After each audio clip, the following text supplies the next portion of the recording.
सभापती महोदय, मूळ प्रश्नार्थ्यांना प्रश्न विचारतो। मुंबई महानगर प्राधिकरणाने तीव्राची जंगलाची कत्तल आणि सागरी किनाऱ्याचे नियम कठोर कायदे नौदलाच्या जागेस खेटून उभारणीसाठी संरक्षण विभागाकडून हरकती असताना देखील खाडी किनाऱ्यावरती भिंत बांधण्याचं काम केलं गेलं आणि या माध्यमातून ज्या कंपनीला हे कंत्राट दिलं गेलं त्याच्याकडनं माहिती मागवली असता मला जी माहिती मिळाली डिपार्टमेंटकडनं त्याची माहिती देखील विभागाला दिली जात नाही आहे की कोण कॉन्ट्रॅक्टर होतं। पण माझ्या माहितीप्रमाणे नवयुग इंजिनियर नावाच्या कंपनीला हे काम दिलं गेलं आणि हे जवळजवळ 1316 कोटी 18 लाख रुपयाचं काम होतं आणि सल्लागाराने आराखडा सादर केल्यानंतर तात्काळ ते काम 2700 कोटी रुपयाला केलं गेलं आणि कुठलीही पूर्वपरवानगी नाही, कुठल्याही प्रकारचं त्याच्यामध्ये वित्तीय मान्यता नाही आणि अशा पद्धतीत 2700 कोटी रुपयाचं काम कसं दिलं गेलं हा माझा पहिला प्रश्न आहे। दुसरी गोष्ट, जो कन्सल्टंट अपॉइंट केला आहे त्या कन्सल्टंटनी या 2700 कोटी रुपयाला तुम्हाला मान्यता दिली होती का हा माझा दुसरा प्रश्न आहे। आणि मातीचं परीक्षण आणि डिझाईनसारखी कामं सुरू करण्यात आलेली आहेत हे खरं आहे का, हे 3 माझे स्पेसिफिक प्रश्न यामध्ये आहेत। सभापती महोदय, त्यांचे जे आक्षेप आहे की याच्यासाठीच्या परवानग्या घेतल्या नाही सभापती महोदय, तर ज्या प्रक्रिया होत्या 15 परवानग्या घ्यायच्या होत्या त्या सगळ्याच्या सगळ्या प्रक्रिया आपल्या पूर्ण झालेल्या आहेत। 15च्या 15 परमिशन आपण घेतलेल्या आहेत सभापती महोदय। दुसरा जो त्यांचा आक्षेप आहे की कॉस्टच्या ह्याच्यावर, तर ज्यावेळेस आपल्याला ईसीची परमिशन घ्यायची असते त्यावेळेस आपण एक जे ब्लॉक एस्टिमेट देतो ते ब्लॉक एस्टिमेट आणि डिटेल एस्टिमेट यामध्ये सभापती महोदय फरक येतो। आणि दुसरी गोष्ट, जेव्हा सुधारित अंदाजपत्रक तयार केलं त्याच्यामध्ये पहिल्या ह्याच्यामध्ये तात्पुरता पूल, पादचारी पूल, त्याच्यानंतर कास्टिंग गार्ड, भुयारी वाहन मार्गाचा समावेश, ह्या इतर काही बाबी त्याच्यामध्ये ॲड केल्या गेल्या सभापती महोदय आणि त्याची म्हणून ती कॉस्ट वाढली। आणि जर तुम्ही तपासून बघितलं तर ब्लॉक एस्टिमेट आणि डिटेल एस्टिमेटमध्ये नेहमीच हा फरक असतो, त्यामुळे तो फरक झालेला आहे आणि जसं आता त्यांनी विचारलं तसं त्याचं काम सुरू आहे। अभिजित वंजारी। सभापती महोदय, कॉस्ट एस्टिमेट आणि बजेट एस्टिमेट अभिजित वंजारी। सभापती महोदय, हा प्रश्न अत्यंत महत्त्वाचा प्रश्न आहे। मंत्री महोदयांनी या प्रश्नावर जे उत्तर दिलेलं आहे तुम्हाला परत संधी देणार आहे। याच्यामध्ये मूळ प्रश्न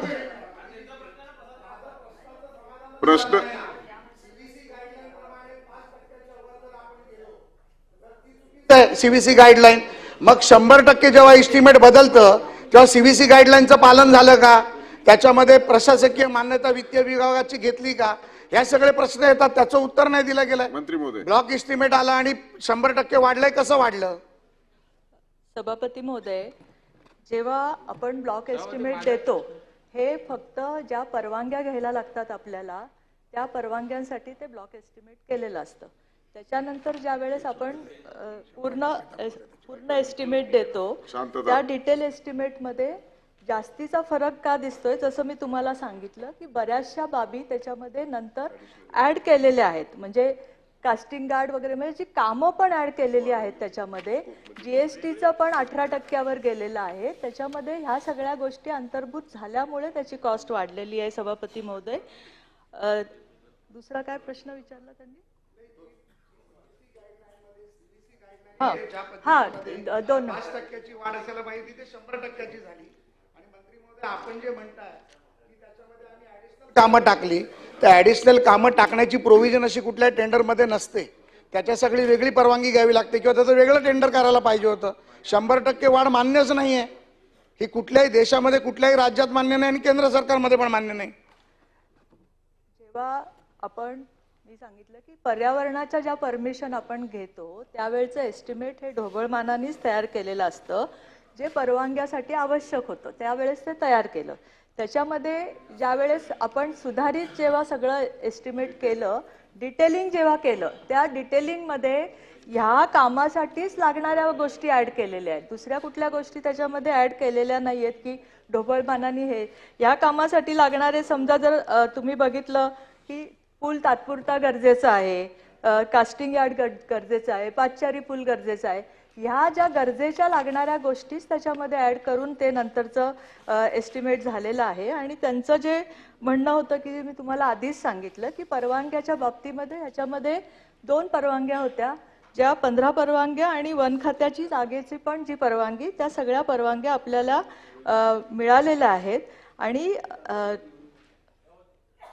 जी लांबी त्याला वगैरे सगळ्याला मान्यता घेताना हे जे एस्टिमेट जे तयार झालं त्यामुळे त्याची कॉस्ट वाढलेली आहे. सभापती महोदय, प्रसाद लाड यांचा जो प्रश्न आहे तो अत्यंत महत्वाचा प्रश्न आहे.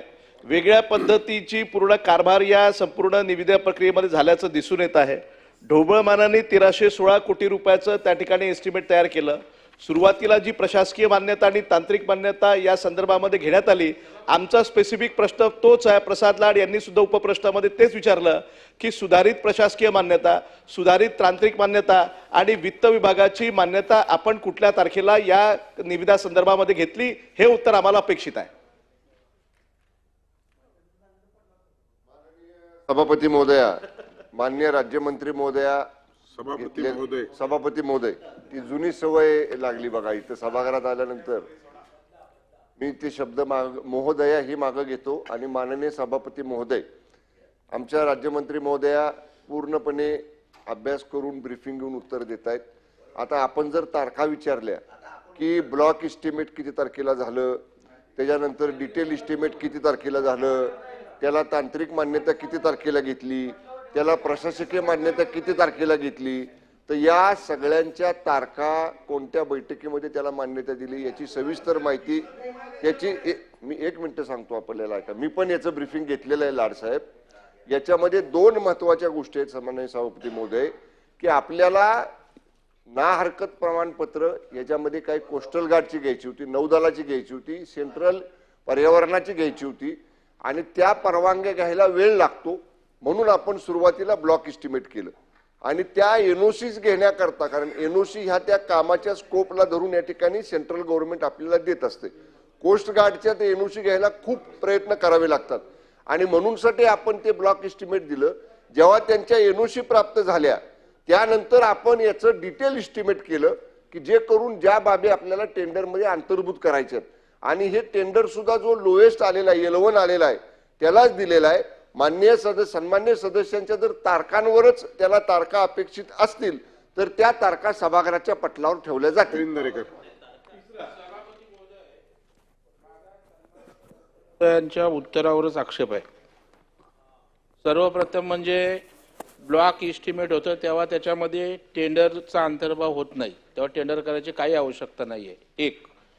दुसरं, तारखा ज्या आहेत त्या तुम्ही ब्रीफिंग घेता तेव्हा इत्यंभूत माहिती तुमच्यासमोर उत्तरात असलीच पाहिजे, कारण प्रश्न इथं कुठल्या पद्धतीनं येईल हे सांगता येत नाही. माझा बेसिक प्रश्न हा आहे की जो प्रसाद लाड साहेबांनी विचारला की 1316 कोटीचे 3364 कोटी तुम्ही पूल बांधला, पाचचारी बांधला, असा तिप्पट कुठे वाढ होते का? CVC गाईडलाईन तुम्ही फॉलो केली का? फक्त प्रशासकीय मान्यता घेतली, CVC गाईडलाईन फॉलोअप केली नाही. माझा आक्षेप आहे या टेंडरमध्ये घोटाळा झालेला आहे. साठेलोटे करून त्या ठिकाणी कंत्राटदारांनी संबंधितांनी या ठिकाणी फ्रॉड केलेला आहे. मी अत्यंत जबाबदारीने बोलतो. तात्काळ, कारण तुमचा या ठिकाणी काय सांगितलं, 4 व 5 प्रश्न उद्भवत नाही. 4 नंबर काय प्रश्न आहे की ठाणे घोडबंदर मार्गाला समांतर वगैरे पर्यावरणाचा ऱ्हास कोणत्या उपाययोजना केलेल्या आहेत, काय प्रश्न उद्भवत नाही. विलंबाची कारणं काय, विलंब झालेला आहे. त्याच्यामुळे सभापती महोदय, टेंडर त्या ठिकाणी तात्काळ रद्द करण्यात यावं, त्याची चौकशी व्हावी. ती आपण करणार आहात का, हा माझा प्रश्न आहे. मंत्री महोदय. सभापती महोदय, मी आता जी अधिकची माहिती विभागाकडून या ठिकाणी मागवली त्याप्रमाणे सन्माननीय सभापती महोदय, सुरुवातीला प्राधिकरणाने त्यांच्या 16/11/2021 या तारखेच्या त्यांच्या 151व्या बैठकीत ढोबळ म्हणजे ब्लॉक इस्टिमेट करण्यासाठी त्याला या ठिकाणी मान्यता दिली. त्यानंतर टेंडरचा विषय साहेब सांगतो ना मी पुढे. त्यानंतर या अंदाजपत्रकाला सविस्तर सर्वेक्षण करून अंदाजपत्रकी किमतीतल्या बदल करण्यासाठीला या ठिकाणी प्राधिकरणानं 16/11/21च्या बैठकीमध्ये मी मान्यता दिली, आता सांगितलं. आणि जेव्हा डीपीआर म्हणजे सविस्तर त्याचं डिटेल इस्टिमेट आलं, की जे डिटेल इस्टिमेट मध्ये सगळ्या गोष्टी म्हणजे जसं टेंडर काढण्यासाठी आपल्याला इस्टिमेट द्यावं लागतं त्या सगळ्या गोष्टीचा प्रादुर्भाव करून मुख्य सल्लागारांनी तयार केलेल्या व पुनर्विलोकन सल्लागारांनी सुधारणा केलेल्या 3,364 कोटी रुपयाच्या सुधारित प्रकल्प किमतीस प्राधिकरणाच्या 5/3/2024 रोजीच्या 156व्या बैठकीत मान्यता दिलेली आहे. शशिकांत शिंदे. खरं म्हटलं तर सत्तारूढ पक्षाच्या सदस्यांनी हा प्रश्न विचारला आहे. आम्ही मगाशी सभागृहामध्ये ह्याच विषयावर बोलत होतो की नाही, मी चांगलं तुमचं बोललोय. महानगरपालिका, MMRD, MSRDC कोट्यावधी रुपयाची कामं निघाली. प्रश्न विचारत 50 मी तेच डेव्हलप करतो थोडं. 2016 साली आपण या संदर्भातला प्रस्ताव तयार केला. आपल्या उत्तरामध्ये आपण आज दिलेला आहे की साधारणतः सदर प्रकल्पाकरता संरक्षण विभागाचे ना हरकत प्रमाणपत्र एप्रिल 2016 मध्ये प्राप्त झाल्यानंतर तज्ञ मूल्यांकन समितीने या समितीने आखणी मार्गात काही बदल सुचवल्यानंतर नौदल विभागाच्या 2024 सुधारित आखणी परवानगी प्राप्त झाल्यानंतर हा प्रकल्प आपण प्रोजेक्ट तयार केला. मी समजू शकतो एखादा पूल वाढला, एखादा रस्ता वाढला. ज्यावेळेला आपण ढोबळ जरी तयार केला तरी त्या ढोबळ तयार केलेल्या प्रस्तावामध्ये हे काही नव्हतंच असं जर केलं असेल तर तो अधिकाऱ्यांचा गलतपणा चूक आहे. त्या अधिकाऱ्यावर पहिली कारवाई करावी लागेल. परंतु आपण या ढोबळ केल्यानंतर सुद्धा 1,316 चे 3,364 कोटी म्हणजे एवढ्या प्रकल्पात काय बदल केला मला तो तरी आम्हाला कळून द्या ना. एवढा बदल काय केला की तुमच्या पूर्वीच्या प्रकल्पामध्ये 3,364 कोटीचा प्रकल्प करण्याच्या संदर्भातला निर्णय घेतला आणि मंत्री महोदय सरळ सांगताय आपण की आपण सगळ्यात बिलो असलेल्या लोकांना दिल्या. प्रकल्प जर आबो असेल तर बिलोला परवडायला काय होतं. म्हणून आमचं म्हणणं आहे की ह्याच्यामध्ये मगाशी सांगितल्याप्रमाणे पूर्णपणाने ह्याच्यामध्ये संशय आहे, भ्रष्टाचार झालेला आहे. तर आपण निवृत्ती न्यायाधीशाच्या मार्फत ही चौकशी करणार का. तर आपण सन्माननीय सभापती महोदय, यामध्ये सन्माननीय सदस्य शशिकांत शिंदे साहेबांनी सांगितलं की तुम्ही इतका मोठा बदल ढोबळ अंदाजपत्रकामध्ये ब्लॉक इस्टिमेटमध्ये आणि टेंडर काढण्याच्या इस्टिमेटमध्ये एवढा मोठा बदल का झाला. याच्यामध्ये मी मगाशी सांगितलं त्याचं सविस्तर सांगतो. जी काही कामं वाढली त्याचं तर एक कारण आहेच. यामध्ये तात्पुरत्या पुलाचे बांधकाम करणे आवश्यक असते, परंतु पदचारी पूल, कास्टिंग यार्ड या सगळ्या कामांचा समावेश ब्लॉक इस्टिमेट मध्ये नव्हता. तो या ठिकाणी आपण वाढवला. सुधारित अंदाजपत्रकामध्ये 8 ठिकाणी Kharegaon junction, Agra road junction, Kolshet junction, Hiranandani junction, Waghbil junction, Kharbab junction, Nagla Bandar आणि गायमुख या ठिकाणी भुयारी वाहन मार्गाचा मूळ ब्लॉक इस्टिमेट मध्ये उल्लेख नव्हता. ती सुद्धा कामं या ठिकाणी वाढवलेली आहेत. त्याचबरोबर सन्माननीय अध्यक्ष महोदय, ब्लॉक इस्टिमेट तयार झालं त्यावेळी DSR हा 2021चा पकडला होता जो सार्वजनिक बांधकाम विभागाचा आहे. आणि आपण DSR ज्यावेळी डिटेल इस्टिमेट केलं त्यावेळी DSR हा 2024चा होता. त्याच्यामुळे सुद्धा या ठिकाणी वाढ झालेली आहे. प्लस मूळ इस्टिमेट करताना GST 12% होता. ब्लॉक इस्टिमेट करताना डिटेल इस्टिमेट आपण केलं तेव्हा GST 18% झाला. याची अनेक या ठिकाणी कारण आहेत की ज्या कारणांच्यामुळं या कामांत म्हणजे काही गोष्टींचा अंतर्भाव ज्यादा कामांमध्ये झाला, काही गोष्टींचा अंतर्भाव ह्या DST मुळे झाला, काही गोष्टींचा ज्या ब्लॉक इस्टिमेट मध्ये समावेश नव्हता त्या गोष्टी वाढल्या. DSR 2021चा होता तो DSR 2024चा धरावा लागला. त्यामुळे अशा या सगळ्या कारणांच्या मुळे या ठिकाणी ही वाढ झालेली आहे. कुठलीही अनियमितता या प्रकल्पामध्ये झालेली नाही. निरंजन डावखरे. या प्रश्नासाठी सातत्याने जर आपण बघितलं तर सर्व सदस्यांची एकच त्याच्यामध्ये प्रमुख मागणी आहे की कास्टिंग यार्ड असेल किंवा आपण सांगितल्याप्रमाणे पादचारी पूल आहे जे आपण नंतर ऍड केलं तर त्याची आपण फायनान्शियल प्रोव्हिजनसाठी मान्यता घेतली का वित्त विभागाकडनं, हा प्रश्न एक. आणि याच्या संदर्भातलं ज्यावेळेस ते स्कोपच्या बाहेर होतं या गोष्टींची आपण ऍडिशन केली त्याची संबंधित मान्यता शासनाकडनं घेतली का, हा दुसरा प्रश्न सभापती महोदय. सभापती महोदय, या कामाला खरं तर ठाण्याला घोडबंदर रोडला होणारा प्रचंड ट्रॅफिक जाम, त्याच्यामुळे हा रस्ता अतिशय महत्वाचा आहे. पण या रस्त्याचं महत्व समजून नाही, सपोर्टच आहे, पण या सपोर्टच्या नावाखाली कुठेतरी पाणी मुरत नाही ना, हा मूळ प्रश्न आहे. त्याच्यामुळे एक स्टिप्युलेटेड टाइम मध्ये हा रस्ता पूर्ण करण्यासाठी आपण काय कारवाई करणार आहात. आणि एक शेवटचं सभापती महोदय, याच्यामध्ये जे 3 टाइम्स कॉस्ट वाढले, आपण पुन्हा एकदा हा टेंडर रिजेक्ट करून नवीन टेंडर इश्यू करणार का? माननीय मंत्री महोदय, बराच वेळ प्रश्न चाललाय, सदस्याचं समाधान होईल असं एकदाचं उत्तर देऊन द्या. माननीय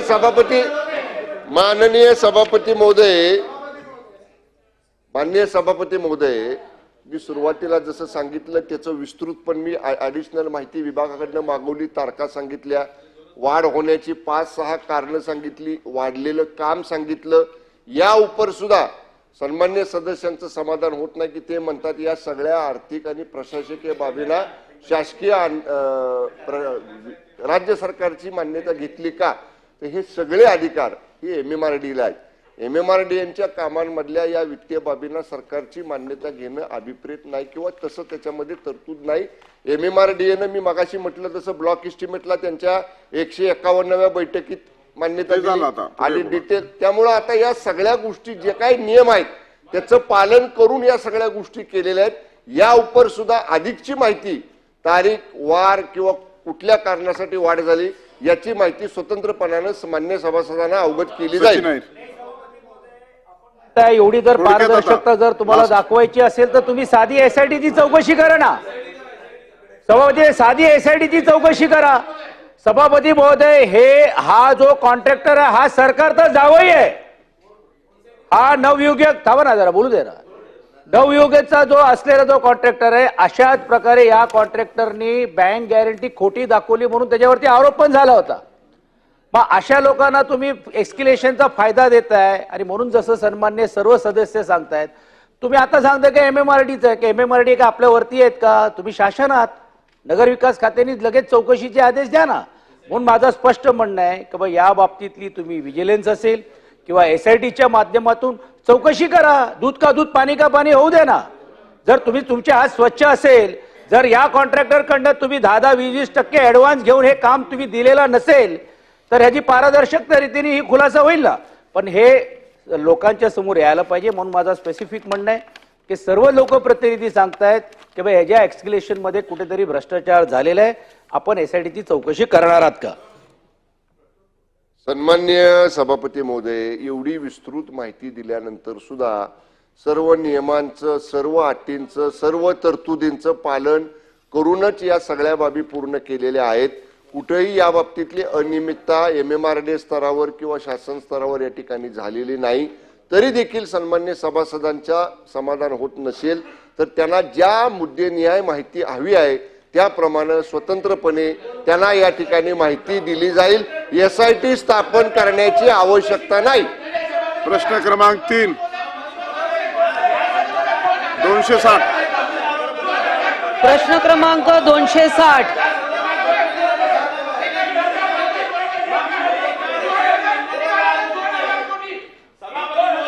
मंत्री महोदय, प्रश्न क्रमांक 3. प्रश्न क्रमांक 3. सभापती महोदय, प्रश्न आपण पुकारलेला आहे. प्रश्न क्रमांक सन्मान्य सभापती महोदय 260. छापल्याप्रमाणे मनीषा कायंदे.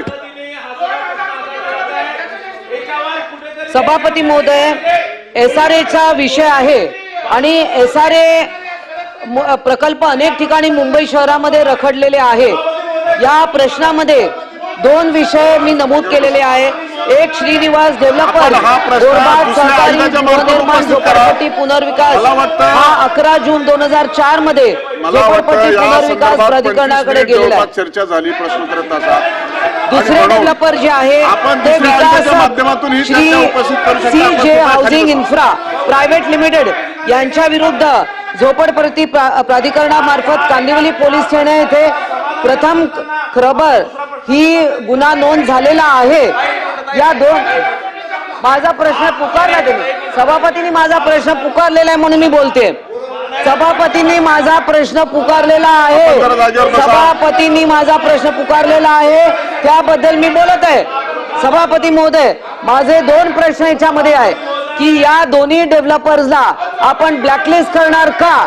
कारण यांनी जे मुख्य आहे विकासकाने 12,437 30 फूट चौरस मीटरचा मोकळा भूखंड महानगरपालिकेला हस्तांतरित करणे बंधनकारक असतानाही तसे न करता कॉलेजच्या इमारतीचे बांधकाम देखील अपूर्ण अवस्थेत राहून विकासकाने विक्रीचा घाट, इमारतीचा भोगवाटा प्रमाणपत्र, अग्निशमन दलाचे ना हरकत प्रमाणपत्र व उद्वान पूर्णत्व प्रमाणपत्र घेतलेले नाही. त्यामुळे माझे 2 प्रश्न आहे की आपण या विकासकांना ब्लॅकलिस्ट करणार का? दुसरा माझा प्रश्न आहे की SRA अनेक प्रकल्प रखडलेले आहे मुंबई शहरात, त्याची आपल्याकडे काही यादी असल्यास ती यादी प्रकाशित करावी की किती प्रकल्प रखडलेले आहे मुंबई शहरामध्ये. सन्मान्य सभापती महोदय, सन्मान्य मंत्री महोदय, मनीषा कायंदे मॅडम, मी यंदा आपण जरा 1 मिनिट. आपण या प्रश्नाच्या संदर्भामध्ये जवळपास 25 मिनिट चर्चा केलेली आहे. आपण आता पुढे गेलेलो आहोत. वेगळ्या आयुधाच्या मार्फत आपण पुन्हा उपस्थित करू शकतो. बजेटवर चर्चा सुरू आहे, 260च्या प्रस्तावावर चर्चा सुरू आहे. मला वाटतं एखाद्या प्रश्नाला 25 मिनिटापर्यंत आपण चर्चा केल्यानंतर आपण परत त्यात आग्रही राहणं. शेवटी शासनाचं आणि मंत्री महोदयांनी जे उत्तर दिलेलं आहे ते